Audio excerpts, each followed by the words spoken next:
नाही, कमिटी यासाठी केली की अनेकदा अशा पद्धतीने प्रलोभन दाखवायचं, खोटी माहिती द्यायची, कधी कधी नाव बदलवायचं, कधी आर्थिक स्थिती नसताना आर्थिक स्थिती आहे असे भाड्याच्या गाड्या आणि कपडे आणायचे आणि मग फूस लावून एखाद्या आपल्या बहिणीचं जीवन उद्ध्वस्त करायचं, अशा पद्धतीचे जे प्रकार आहे ज्याच्यामध्ये खरोखर प्रेम नसतं तर फसवण्याचा डाव असतो, षडयंत्र असतं.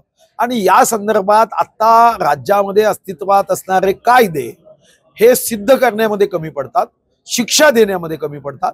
आणि म्हणून याचा सायंटिफिक अभ्यास करून या संदर्भामध्ये अशा पद्धतीने फूस लावणे, फसवणूक करणे, अशांना कडक शिक्षा देण्याची आवश्यकता ही निश्चितपणे समाजाकडून याची मागणी होते आणि त्या दृष्टीने कमिटी बनवली. त्यांच्या म्हणण्यामध्ये तथ्य आहे. भास्कर जाधव 95 पासून मी त्यांना बघितलं आहे, निश्चितपणे क्षमतावान कार्यकर्ते आहे आणि मग त्यांना संधी दिल्या जात नसेल तर याचा विचार त्यांच्या पक्षाने केला आहे. पण भास्कर जाधवांच्या बाबतीत मी निश्चितपणे सांगू शकतो की एक चांगला कार्यकर्ता, एक क्षमतावान कार्यकर्ता, स्वबळाचे नारे देत नाही आहे. साधारणतः विधानसभा लोकसभेमध्ये तिकिटा वाटप करणं सोपी असतं आणि स्थानिक स्वराज्य संस्थेमध्ये मात्र स्थानिक स्तरावर निर्णय करावे लागतात. स्वबळावर कोणी नारे देत नाही, कुणीतरी एक नेता घोषणा करतो.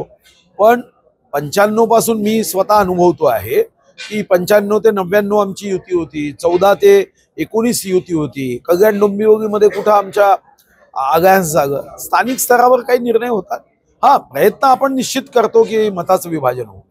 नाही, साधारणतः टीका काही लोक करतायत, पण आमदार सुरेश धस यांनी अतिशय स्पष्टपणे या भेटीबद्दलची माहिती दिली आहे. तर टीका करण्याची मला तरी गरज वाटत नाही, आवश्यकता वाटत नाही. ठीक आहे, बाकी कोण वाहते माहित नाही, पण आमच्यासारख्या वाहू नये एवढी काळजी घेतली पाहिजे. आता डबल इंजिन की सरकार विकासासाठी महत्वाची असते, तसं डबल वॉर रूम असेल तर निश्चितपणे त्याचा उपयोगच होणार.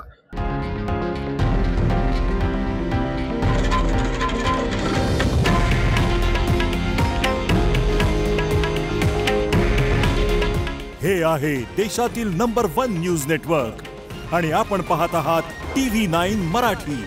काळजी तुमची, हित महाराष्ट्राचं.